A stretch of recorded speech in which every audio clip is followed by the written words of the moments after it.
All right, so um, yes, more specifically for my online classes, but also obviously for you guys. First paper is due on Wednesday. For you in here, if you can get it printed out and bring it to me, that'd be great. If you need, if you need to email it to me, please attach it to an email as a Word or PDF document. I and that especially goes for my online students, because I did literally just get like a quarantine alert on my Francis Marion email that somebody tried to share a file with me, and the Francis Marion email does not allow that. So attach it so that I can get to it right away. That it'll be much easier for everybody involved.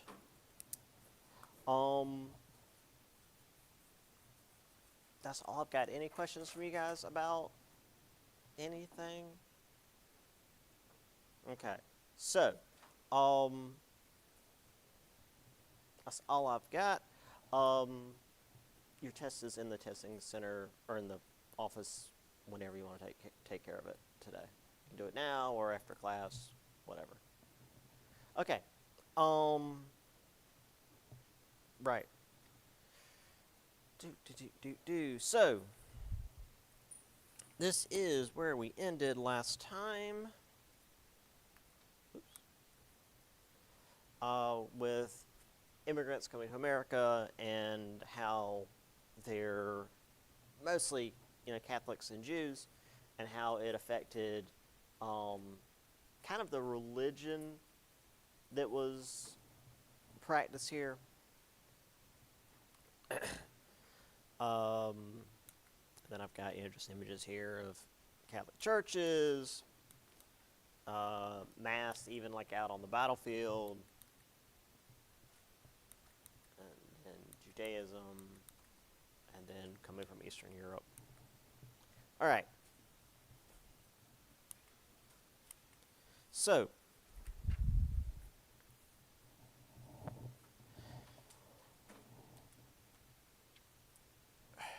needless to say, immigrants that were coming from countries that didn't speak English tended to not speak English. That's pretty common. So there were a lot of foreign language newspapers that spread across the United States to help keep these people informed. Oops, there we go.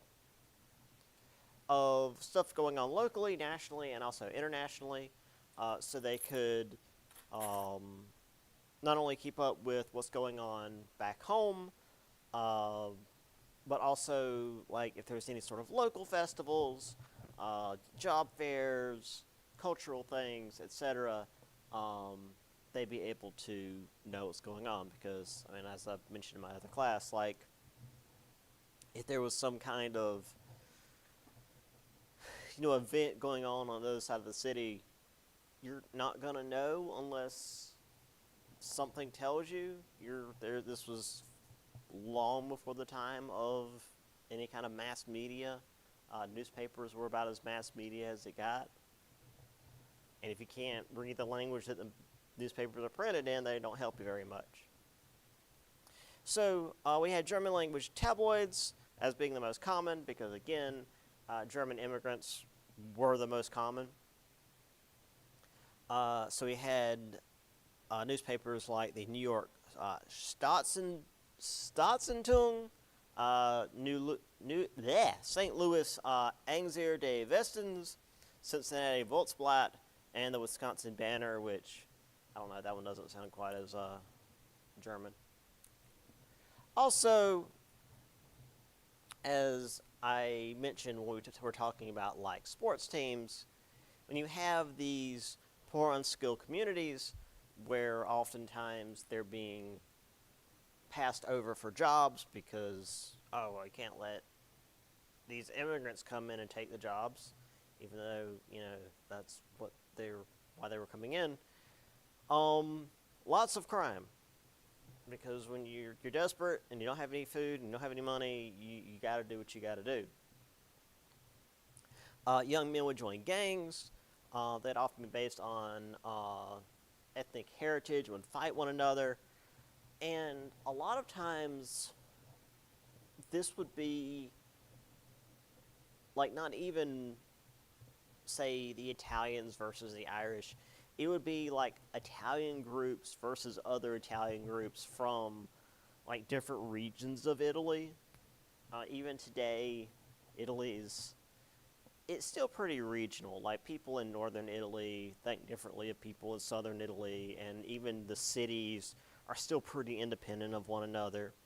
And apparently, even within the cities, there's like certain districts that it's not nearly as segregated as it was back in like the Middle Ages. Um, but there's still sort of this tradition of like the outer parts of the city and the inner parts of the city and all of that. Um, so like if you were from a certain part of Italy and then there was this other group of Italian immigrants from another part of Italy, you necessarily wouldn't get along. So while these young men would join these gangs, adults would form connections with underworld organizations, typically tied in with syndicates like the mafia, um, the trafficking in prostitution, gambling, robbery, and murder. As again I mentioned to my other class, if you've ever seen The Godfather, it's not that far off. Scarface is maybe a little extreme, but The Godfather is pretty close to how a lot of it would go. You also had tongs, which were secret organizations formed in Chinese immigrant societies, largely in New York and San Francisco. They began as mutual aid societies, but soon controlled the opium trade, gambling, and prostitution as well. The tongs were not exactly tied in with the triads back in mainland China due to the disconnect between the immigrants and like native Chinese. So unlike with the mafia, where they were tied in with what was going on back in, say, Italy or Sicily, the tongs were kind of their own thing.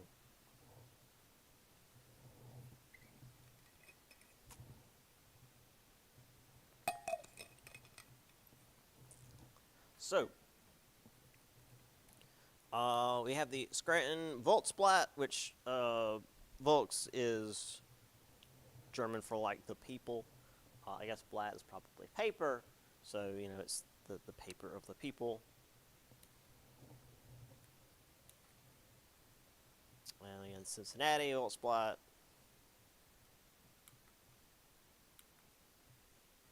Here's one in French. Belle de la Nouvelle Orleans, so for New Orleans. Here is the Daily Jewish Courier, and then just a bunch of Hebrew that I cannot even attempt to pronounce because I don't know, man. Those aren't letters I know.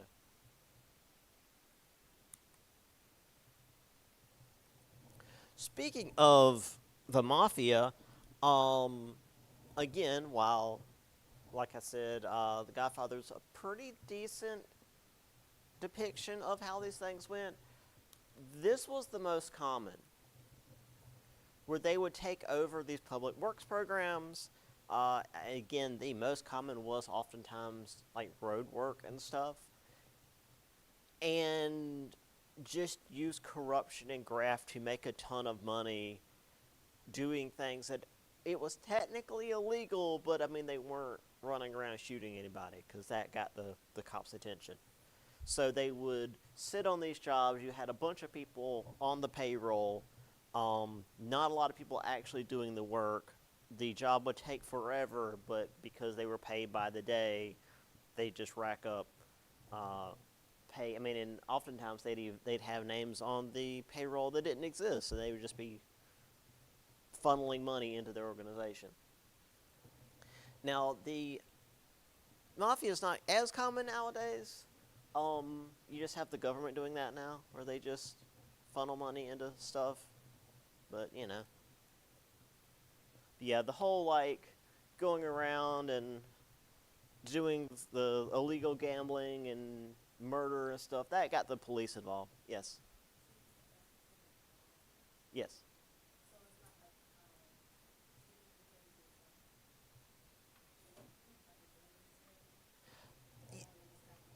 Yeah, I mean they were both.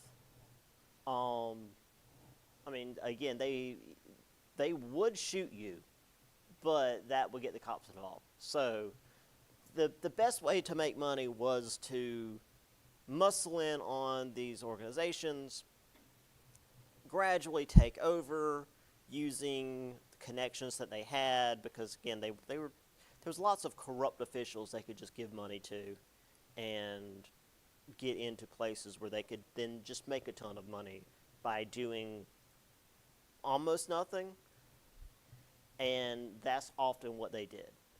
In fact, we'll get into the next I think it's the next chapter where city officials start doing that rather than the mafia.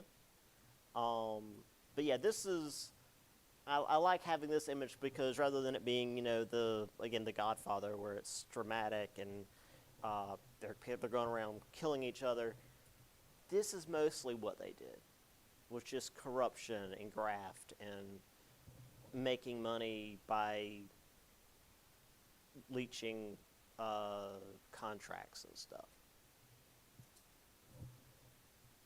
It wasn't as exciting, but it made them a lot of money.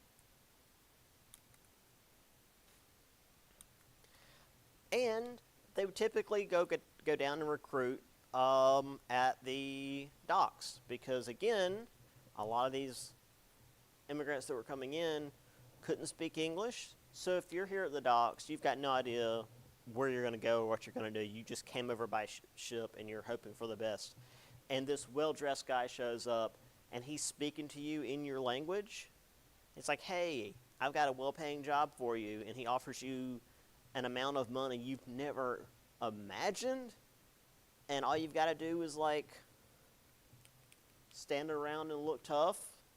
Sure.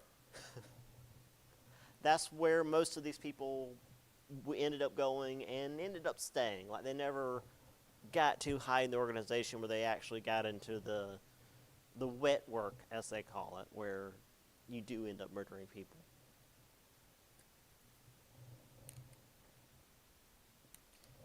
Again, I like this image here because this feels like it's that scene from The Godfather where Vito was shot, where it's you just got a bunch of people in the street. You've got people selling stuff. You still got like horse-drawn carriages because we don't quite have a bunch of cars yet. This is in Detroit, according to the copyright down here.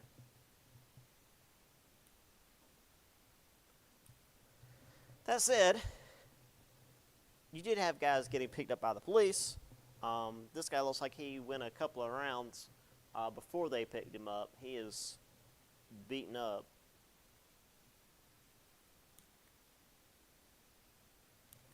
And then we have the tongs here.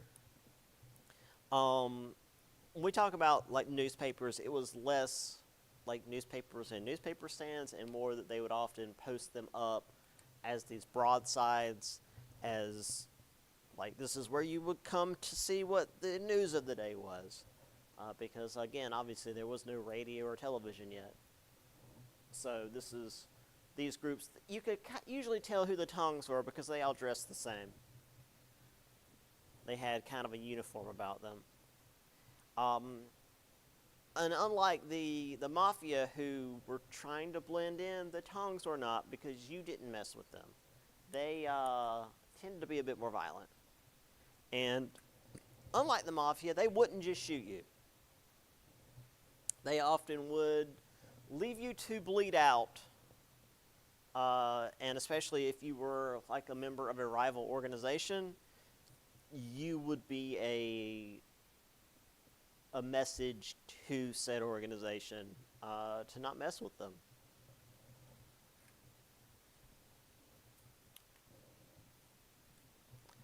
All right. So now on to some stuff that's unfortunately very prescient. Hostility towards recent immigrants. So, the plaque on the Statue of Liberty, or the inscription on the Statue of Liberty, claiming to welcome the tired, poor, huddled masses, immigrants that had been here for some time, those that had been here usually for a couple of decades, had assimilated, and now the people had been, they were a couple of generations down. They saw these new waves of immigrants as being a necessary evil or indeed a menace, which I'll get more into in just a minute. Also, I'll talk more about the Statue of Liberty when we get to the image that I've got. The Statue of Liberty was supposed to be delivered in 1876 for the 100th year anniversary of America. It was 10 years behind schedule, and then when it did arrive, the big pedestal that it's currently sitting on was not ready, and they didn't have the money for it. So they had to run a donation drive to get the thing built. So the Statue of Liberty sat in the harbor, in the docks for months while they got this thing built. It was a little bit of a disaster. Thinking back on thinking of the Statue of Liberty today, it's like, oh yeah, this thing's just kind of always been there. It's like, no, it was a little bit of a disaster when they were putting it together, but I'll get to that in a minute.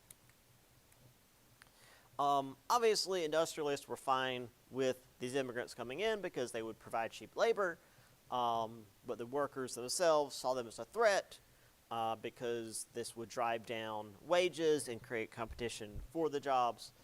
Now, I'm pretty sure I mentioned this in a previous class, but there's always this concern with, oh, these immigrants are coming in and they're taking jobs for lower wages, so it's driving down the wages. Okay, who's paying them the lower wages, though? They're not coming in and saying, oh, no, I don't want to work for a living wage. I want you to pay me absolutely nothing. What? Why are we not upset at the people, the employers? I don't get it. It's an amazing success of propaganda that the people that are paying these immigrants almost nothing are able to make the other workers blame the immigrants. I don't know. Now that said, there were groups of immigrants that were a problem for America. Most did come to America to share the bounty. We discussed last time about the numbers that came over for economic reasons and then just went home once they were satisfied. Some were very anti-capitalist and just wanted to tear the whole government down to remake it. We talked about the anarchists already with, say, the Homestead Strike and the Haymarket Square rally. Sorry. Now, that said, most immigrants were not radicals, but most of the radicals were immigrants. So it was very easy for people to paint all immigrants with that same brush. Which, obviously we wouldn't do today, paint an entire group of people with the same brush of a few extremists, say. That's crazy. Also, racism. There was a new form of racism during this period. Back in 1790, Congress had passed a statute that limited citizenship to whites, which specifically left out Native Americans and any freed blacks, which, back in 1790 wasn't a lot, but it was enough that they wanted to make sure they passed a law. So as time went on, there were debates over what white meant. There were debates on whether Catholics and Jews could be considered white, and then as new ethnic groups from Eastern Europe began to show up in America, what was seen as white was more about ethnicity and religion than skin tone. And this is especially true for as we get into Eastern Europe, because, as you may be aware, the term for, white skin tone is Caucasian, right? Well, there's a region in Eastern Europe, I think it's like southern Russia, where there's the Caucasus Mountains, and then there's a region beyond the Caucasus Mountains, which is called Transcaucasia, which is literally where we get the term Caucasian. But because it was from not northwestern Europe, they weren't considered, quote, white. I don't know. So when we use the term white here, it's about Anglo-Americans, not actual skin tone. So they use this idea of racial inferiority and the science of the day. And for you online folks, I'm doing as much air quotes as I can. Claiming somewhere further down the evolutionary scale, there's this whole phrenology thing where they like measure skulls and stuff. We'll get more into that later as well. And like, people are still trying to do that today. That's one of the issues with the internet, is you get exposed to the fact that there are still people who think stupid crap like this. So yeah, welcome to 2026. There's still people thinking in the 1800s mindset. It's a nightmare. Anyway, here's the Statue of Liberty sitting in the docks with scaffolding around her because she's not secured. It's real surreal seeing that. Like, it looks like something out of a movie set. It doesn't even look real. Granted, this was also when the Statue of Liberty was very new and was still bronze looking, because Statue of Liberty being made out of copper was the same color as a shiny new penny. And then as the sea air corroded it, or I shouldn't say corroded, oxidized it, it became the awful off green we see today. Speaking of folks coming over by boat, we have this terrible image from the day of, for the exclusive use of the persecuted, the new transatlantic Hebrew line, and just like one of the most racist images I've ever seen.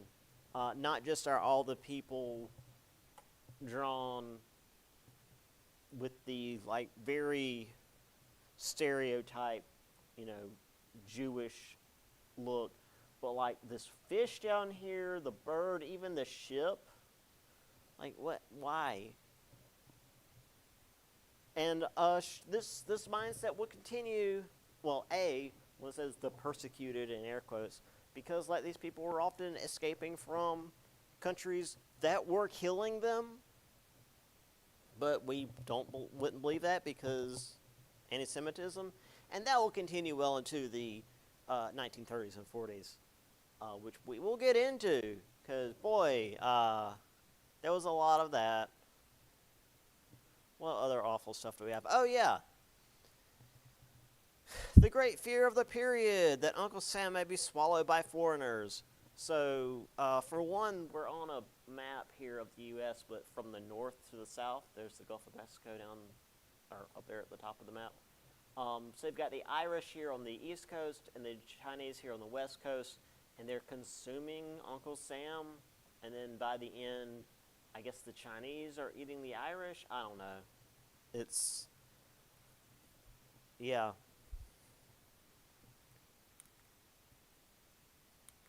There's also this one.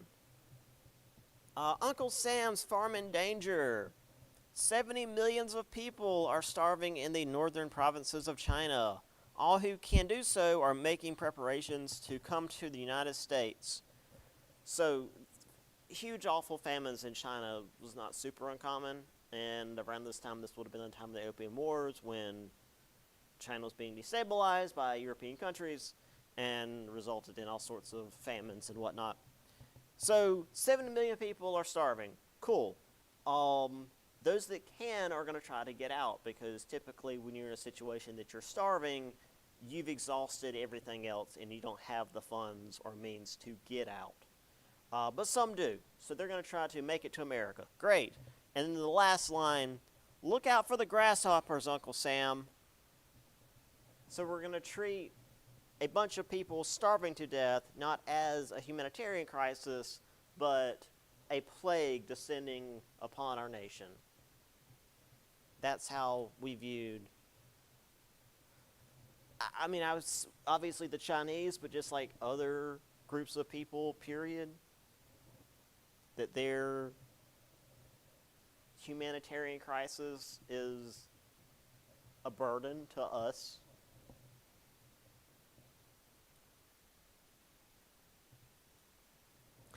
This image is in the book. The title got cut off. The stranger at our gate. Immigrant says, "Can I come in?" Uncle Sam responds, "I suppose you can. There's no law to keep you out." And so we have here the immigrant, Sabbath desecration, anarchy, intemperance, which is just another dig at the Irish, because intemperance just means drunkenness. Disease, poverty, superstition, all of this, coming into America. Which again, like, what's the point of having the Statue of Liberty saying to give us your tired, huddled, storm-swept masses, and then having this mindset? But then also saying that we're the city on the hill and comparing ourselves to, like, Jesus, basically. But then also having this mindset. Yes?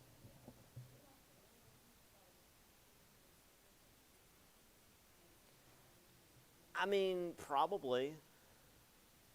But, like, when you're powerless, there's not a whole lot you can do, because who are you going to complain to? You know?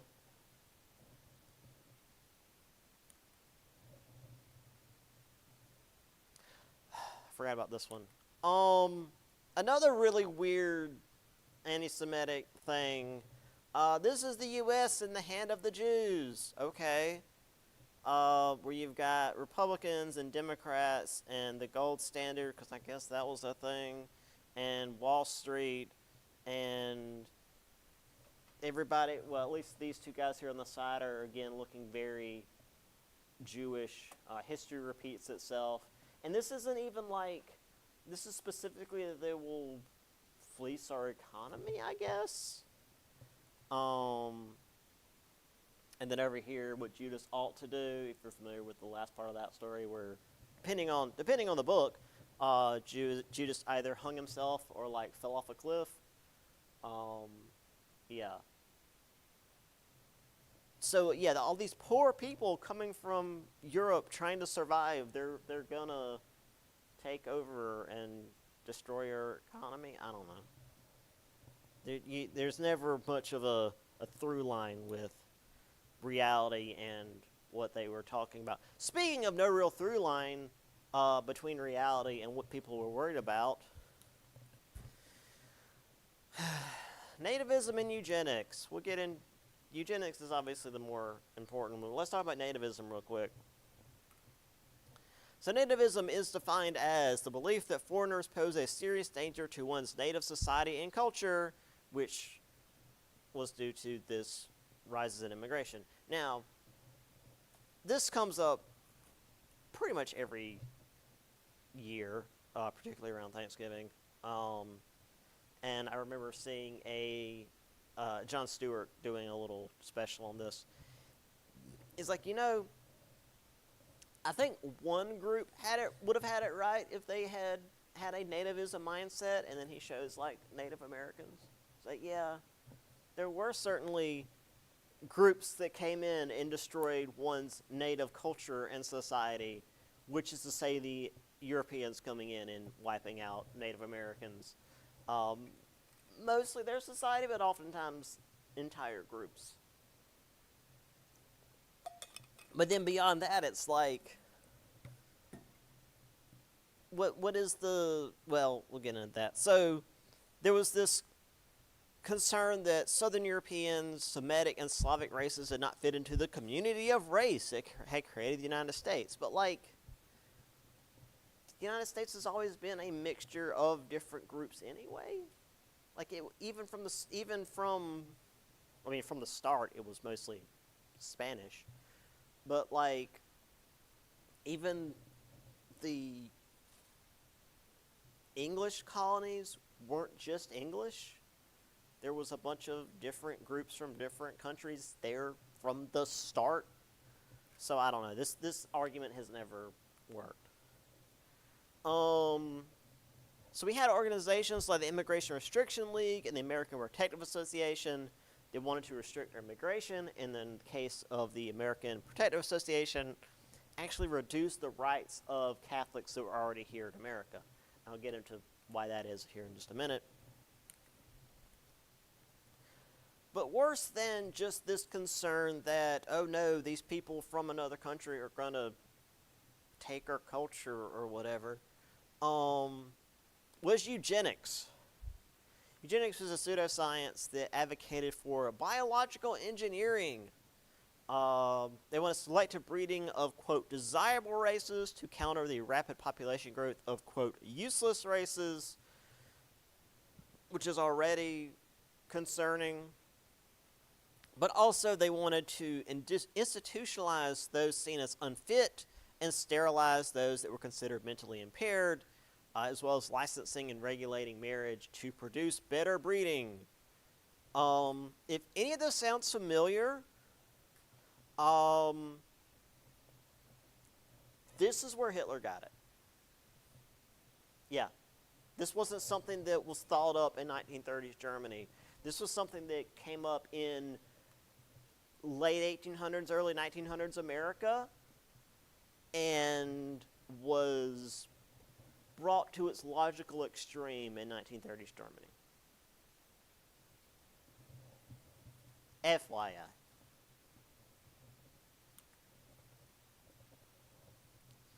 Now, while there were, of course, those that were of the belief that we should sterilize those that we didn't want to reproduce, there were those that were slightly less harsh, that had the same sort of stance that they'd had with Native Americans, where immigrants should simply be assimilated into American society. Education, adoption of American rituals and holidays, which again, like I said, most American rituals and holidays are like German, or at least a combination of various European things. Like very few rituals and holidays are purely American, and the ones that I can think of mostly didn't exist until like the Cold War, because we were trying to set ourselves aside from like Russia. Like the number one I can think off the top of my head is like the Thanksgiving, but that wasn't America, that was English colonists. So even then that would technically be England. Anyway, 1892, American schools adopted the Pledge of Allegiance, excelling American virtues like liberty and justice for all. And while older immigrants attempted to learn English, many were unable to, because it's hard to learn another language, especially when you are an adult and you've lived in, especially another country, another society, your entire life, and then you just move to a new place and they speak a completely different language.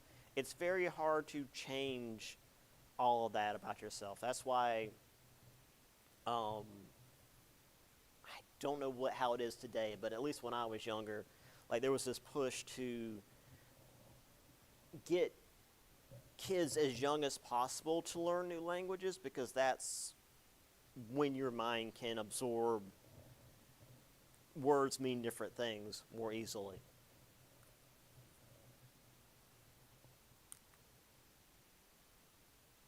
So this is just a little immigration thing. Not wanted, Rome, which is Catholics. Rum, that one looks kind of German, but also typically when they talk about alcohol, it's the Irish. And then red is just any socialism, communism thing, which again is just a lot of European stereotyping there. Here again we have, I don't actually know who this weird little man is supposed to be. Mafia New Orleans, anarchists in Chicago, socialists in New York, and you've got these groups, these guys here, Polish vagabond, German socialist, Italian brigand, some dude here with a monkey that's actually not labeled, English convict. So even the English got it, which is weird because that's about as Anglo-American as you can get. That's literally the Anglo part of Anglo-American. Italian vagabond back here. You even have Irish pauper, oh no, they're poor. How dare we let them into our country? Which, again, that's an argument I've seen recently. How dare we let people that are not well off and well educated into our country? This is a good image, again, from Puck, of the new immigrant coming in, and you've got those that have been established, basically telling them to go back home. Yet, behind them, you see their shadows, their ancestors, usually only a generation or two in the past, that they came from immigrants. That their family, their fathers, their grandfathers were poor immigrants coming in on the boats with no idea where to go or what to do. But generations down the line, they are now, quote, true Americans. So why are they saying, oh, these new people coming in, they're different? Yeah.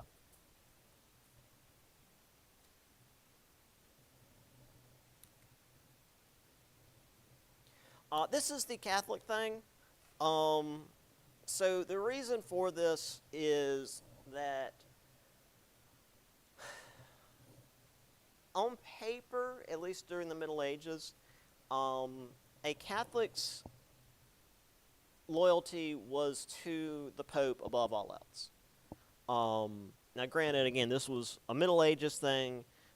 If the king was excommunicated, then that meant that nobody in that man's kingdom had to listen to the king anymore, which essentially meant the king was deposed in all but name, and not only were his people allowed to do whatever they wanted, but outside countries could come in to take over that kingdom because the king had done enough to piss off the Pope, and everyone back then was Catholic anyway, so what the Pope said had a lot of power. So the argument here was, if we let Catholics have the vote, then it's all going to be the Pope's vote, because the Pope is going to tell the Catholics how to vote, which would eventually get Catholics put into the Senate and the House of Representatives, and perhaps even, the White House, which literally was an issue as late as JFK, the 1950s and 60s. And the issue, again, was, well, if the Pope tells him to do something, then he's going to have to do it. But, that's literally medieval mindset. But, yeah, that was the concern. That's why everybody was so anti-Catholic, was this belief that, well, the Pope would be in control then. Speaking of people trying to assimilate and not being allowed to, this is a very common poster. Help wanted, but if you're Irish, don't worry about it. We don't want you here. One of my professors has this frame just like this in his office. He's Irish. He's an Irish professor. And this was a very common thing back then. And it's weird to think of today because, the Irish are basically part of American culture now.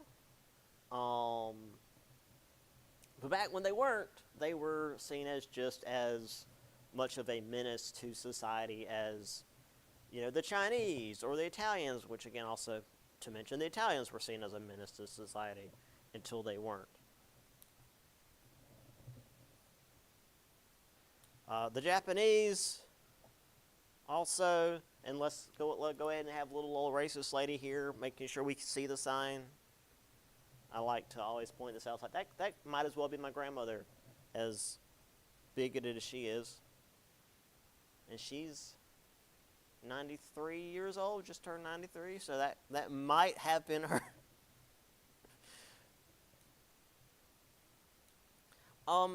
Here's another weird eugenics thing. So, we have this light flashes every 15 seconds. Every 15 seconds, $100 of your money goes for the care of persons with bad heredity, such as insane, feeble-minded criminals and other defectives. All right. And then we just have written in bold here, some people are born to be a burden on the rest. This light flashes every 16 seconds. Every 16 seconds, a person is born in the United States. And then over here, this light flashes every 7.5 minutes. Every 7.5 minutes, a high-grade person is born in the United States and will have the ability to, in the United States, will have the ability to do creative work and be fit for leadership. About 4% of all Americans come within this class. Yeah. And then we have the Fitter Families contest thing here in the middle, which I think is the next. Yeah. Registering human pedigrees. How Kansas develops fitter families. A remarkable experiment in eugenics. Yeah, so this was a weird thing where they would come together and measure the fitness of one's family based on your pedigree, based on like your ancestry and stuff. And again, it was very like how you were brought up and your facial features and like where your family came from. And when I say family features, I mean, or facial features, I mean literally they would measure your skull and look at your facial features. And on certain individuals, obviously, you could tell by their face whether they were criminal or civil insane. Yeah.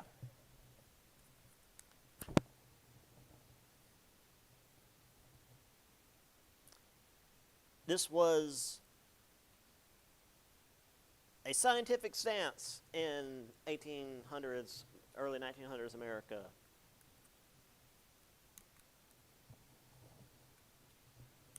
All right, we're not done. So we have Ada Juke, 1740. 64 mentally diseased, 174 sex perverts, 196 illegitimates, which just means like born outside of marriage. Okay. Again, this puritanical ass America. 142 paupers, which again just means poor. Okay, that's totally their fault. 77 criminals and murderers, which again, I don't know why they separate that, because I'm pretty sure murder is a crime. And it says that her sterilization would have cost $150 if they had just sterilized a woman in 1740, which would not have been safe. We wouldn't have had all these awful people. Obviously, again, the men bear no responsibility whatsoever in this.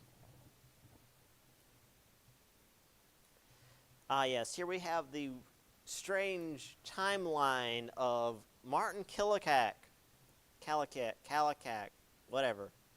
So, in the dark timeline, he dallied with a feeble-minded tavern girl, which is a hell of a way to put that.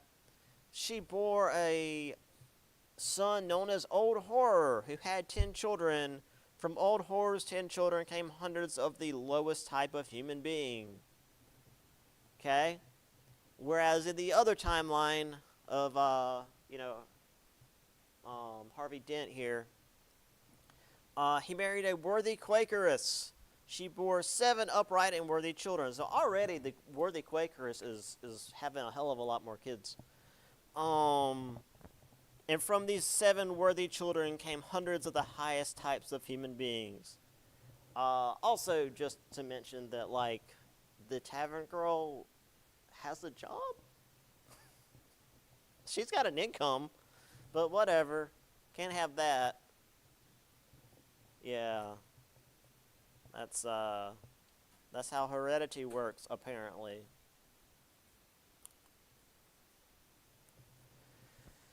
Okay. Um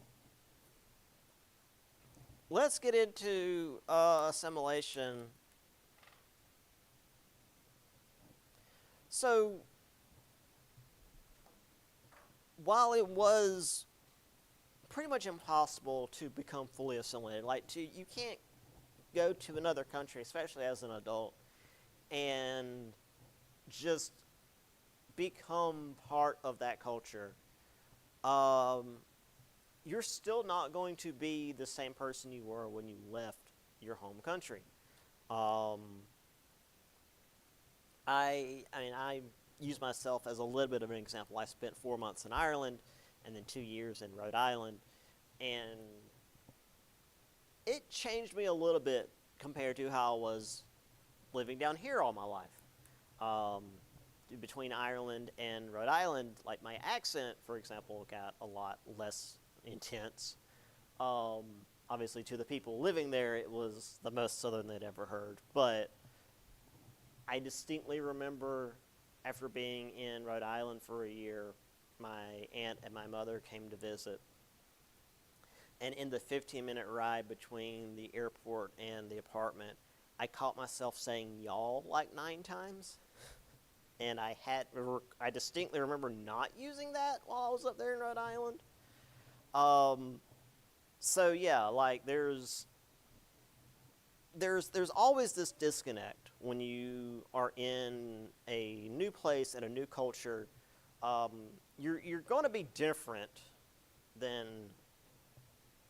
everybody, obviously, but you're going to modify yourself slightly, even if it's subconsciously. You're not going to necessarily, you're not going to be like a James Bond spy and try to completely be a chameleon, but it's just subconscious. I'll talk more about that in a minute. So this was what the melting pot was about. Not only the idea, but the play where we get the name from.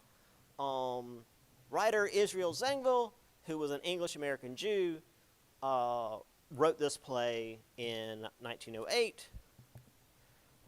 So this melting pot became an ideal for assimilation. It was portrayed in cartoons, business corporation ceremonies, lessons in school classrooms. It's used everywhere. I mean, even still today, this whole, like, America's the melting pot of the world, and everybody can come together and be a happy, harmonious whole. But it was really just an ideal, because, as I said, you never really lose the social, cultural, and religious, political identities that you came from, because that's who you were. And even if all immigrants fully assimilated, they became all good Americans, whatever that means, the anti-immigrant sentiment of many people in America would have still labeled them as other anyway. So no matter what they did, they were still going to be seen as outsiders.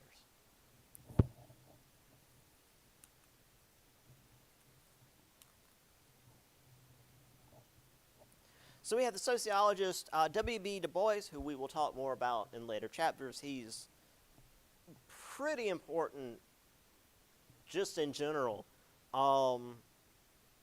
He summed this up in The Souls of Black Folk in 1903, where he described the two-ness of blacks in America, their identity and their African heritage and past as slaves, and also as free citizens in America. So they've got this dual identity.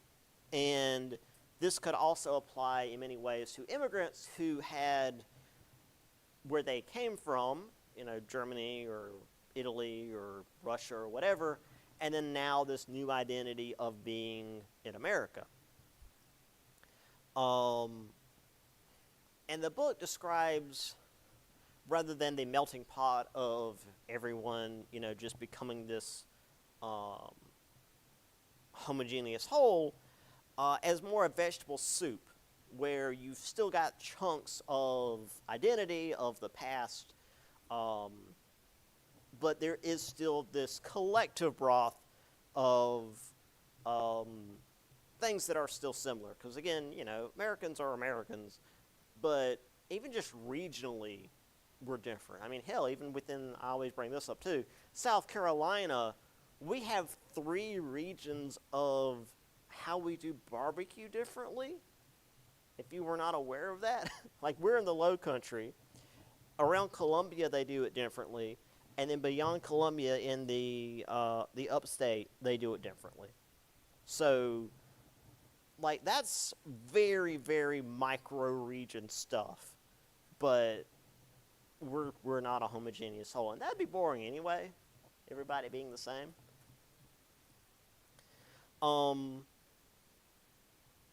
Which leads me to my next thing.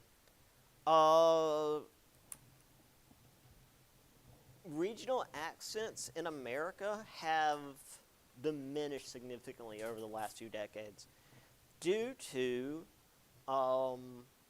national news networks. Because, for example, if you were to watch like a local news network, and I'm from Florence, so whatever the Florence local news network is, the news anchors there tend to have a little bit of an accent. Not as bad as, say, my mother, but they have a little bit of an accent. But when you watch a national station, whoever, people that are like based in New York or DC, they have very neutral, clear accents. It's not one way or another, because if you had someone from here speaking to someone in, say, the Northeast or the Northwest, they wouldn't be able to understand us. Just like if there was someone from, say, the suburbs of Boston speaking on the news, we might not be able to understand them. But that said, your subconscious picks up on that, and due to the proliferation of that national news cycle and this sort of neutral accent, it has actually decreased the severity, I guess you'd say, of regional accents. So, FYI, that's a thing that's been happening over the years. I'm not saying it's either good or bad, it's just how psychology works. Here we have The Melting Pot, the play by Idris Zangwill. I always see this and think of the Final Smash in Super Smash Bros. Brawl from Kirby, where he bangs on the pot and all the people get sucked into it. So all I see is just people getting sucked into a pot to get cooked. It's awful. But hey, what are you going to do? It's a crucible, not an actual cooking pot, which isn't that much better. Let's see. So here's a quote from Mr. Zangwill. America is God's crucible, the great melting pot where all races of Europe are melting and reforming. The real American has not yet arrived. He is only in the crucible, I tell you. He will be the fusion of all races, which is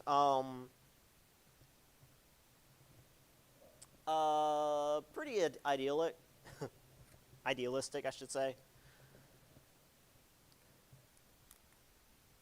Because there's a lot of real racist people that would not like that idea. Here is the quote from W.B. Du Bois, and it's real good. It is a peculiar sensation, this double consciousness, the sense of always looking at oneself through the eyes of others. One ever feels his two-ness, an American, a Negro, two souls, two thoughts, two unreconciled strivings, two warring ideals in one dark body, whose dogged strength alone keeps it from being torn asunder. Yeah, he was very good with his words. He was a very good writer. And I should mention, while he was born in the late 1800s and lived through all of this, he actually didn't pass until like the 1960s. So he lived through a lot of turbulent American history. So yeah, he made it to the civil rights era. All right. We're actually moved a little quicker than I expected us to, which is fine. Let's talk a little bit about at least the first part of. Oh no, I thought about this in my Tuesday Thursday class because I remember talking about the cities. So between the Civil War in 1900, the population of the United States quadrupled, but the population of cities increased by a factor of 7, which is almost double that. 1870, only 1 in 5 Americans lived in cities over 8,000 people, and in 1900, 1 in 3 Americans lived in a city that size, which is a significant demographic shift, because everything we've talked about up to this point, from the Europeans settling in America to now, we've had cities, but most people lived in the countryside. Cities were growing, small towns becoming sprawling cities within just a few years, and the growth changed cities not just demographically, but also physically. Skyscrapers, electric lights, water and gas pipes, sewers, and subways. So already going beyond any cities around here. And the people at the time were not ignorant of this. A lot of times when you're living through something, you don't quite see the gravity of it until it's well past. Not so here. We had Reverend Samuel Lane Loomis, who was a school teacher in 1886. He stated that we live in the age of great cities. Each successive year finds a stronger and more irresistible current sweeping towards the centers of life. I also discussed this era in Europe in my European history course, and it's very, very similar, where the small farms are failing because, again, with the economic instability, prices shift, and then your farm falls apart, and you have nowhere to go, and so you go to the city to look for opportunity. And as people are going into the cities, the population of the city is going up, and therefore the city needs to expand to make room for all the people. So there's a lot of new construction jobs in the cities. Well, people from outside the cities are going to come into the cities to fill those construction jobs. But as more people are moving to the cities to fill the construction jobs, they need to build more stuff, which is creating more jobs, so more people are moving in, which creates this cycle of people moving in, creating more jobs, causing more people to move in to fill those jobs, but the increased population is creating yet more jobs. So these cities were growing exponentially to use a word that I imagine mathematicians wouldn't like me to use. And again, it was moving so quick that you have these weird images of, on one side of the street, you have, well, really both sides of the street, you've got cars, you've got, delivery vans, but then right next to them are horse-drawn wagons, because these things were expensive and not super reliable yet. So if you still had a horse and cart, you could still transport your goods for relatively cheap. We'll get into the decline of horses in cities a little bit later. This is an older city. Well, I said that last time. I should say this is a younger city because it's not as built up yet. You've got the rails here, so this is a rail car specifically, and then you still got like the horse-drawn carriages. I think my next one is, yeah, this is just London or a city in England somewhere. I'm pretty sure that's London specifically. But as you can see in this more built-up city, you've got these wide roads. They're paved. Lots of room for people to walk, as well as the carts.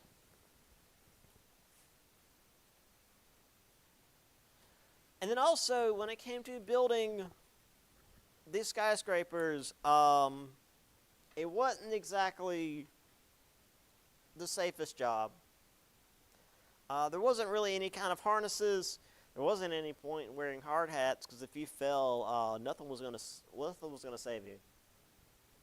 So you just had people sitting out on the edge of these things, tightening bolts and whatnot. And considering we're like looking down at the Empire State Building, or no, that's the Chrysler Building, sorry. Wherever this guy is way up in the air.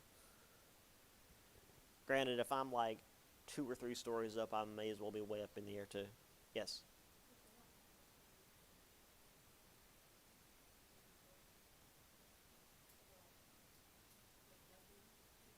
Nope. Yep. They didn't get paid super well. Because they were often immigrants that were desperate for anything. So the people that were paying them were like, oh, we can just pay them almost nothing, and they'll do it. Yep.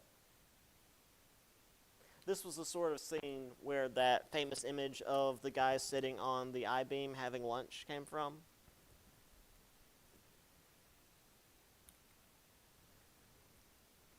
All right.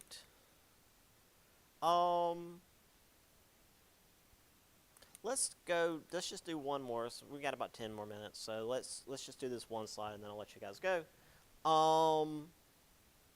So, again, pre-Civil War, all the cities were basically ports. New York, Boston, San Francisco, New Orleans, and even cities like Chicago, St. Louis, Cincinnati, and Detroit were near large bodies of water. The previous ones were like by the ocean. The others are near either Cincinnati is on a river. Cincinnati and St. Louis on a river. Chicago and Detroit are like on, I think, Lake Michigan specifically. So most early cities are ports. I mean, we have Charleston here in South Carolina. It's all port. However, as we get more railways and they extend further into the country, interior cities are able to grow, which actually was also a big thing for Chicago. Even though Chicago is on Lake Michigan, it's also like a major rail hub. And as we talked about before, these cities grew not just from immigration from other countries, but also from internal migration. Many of those, they're driven off farms, either because they left on their own or the farms collapsed and they just had to leave, would go to the cities to seek their fortune. So a lot of people that were going to these cities most of the people that go into these cities were desperate, regardless of where they were from. Electricity, structural steel, plumbing technologies would allow these cities to grow, gradually eliminated the dangers of congested living like fire and disease, which we will get into more next chapter, because boy, these cities were rough.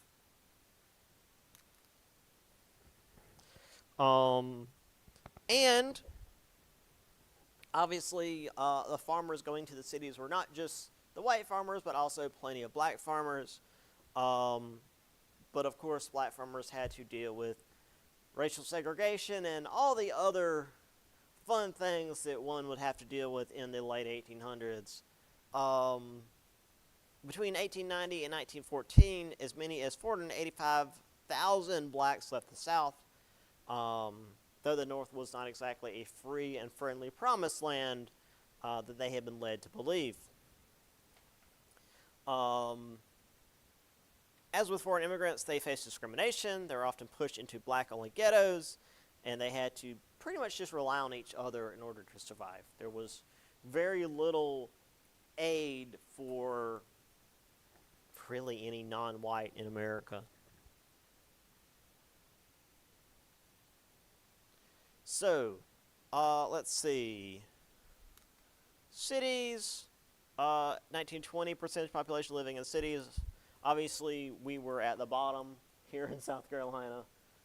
We're probably still pretty close to the bottom city-wise. Railways, again, we know how railways work. Here's the growth of cities between 1880 and 1900. Again, mostly up here. This is seen as like kind of one big metropolitan area, is sort of the Northeast and Midwest. Whereas down here we have like Charleston and Columbia, and I don't know what those cities are because they're on our side of the line. If it was on the other side, I'd say, Charlotte, but I don't know.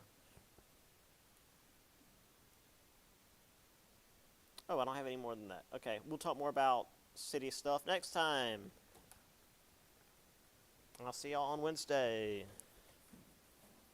Which, as a reminder, is when the papers due, so make sure you get something in.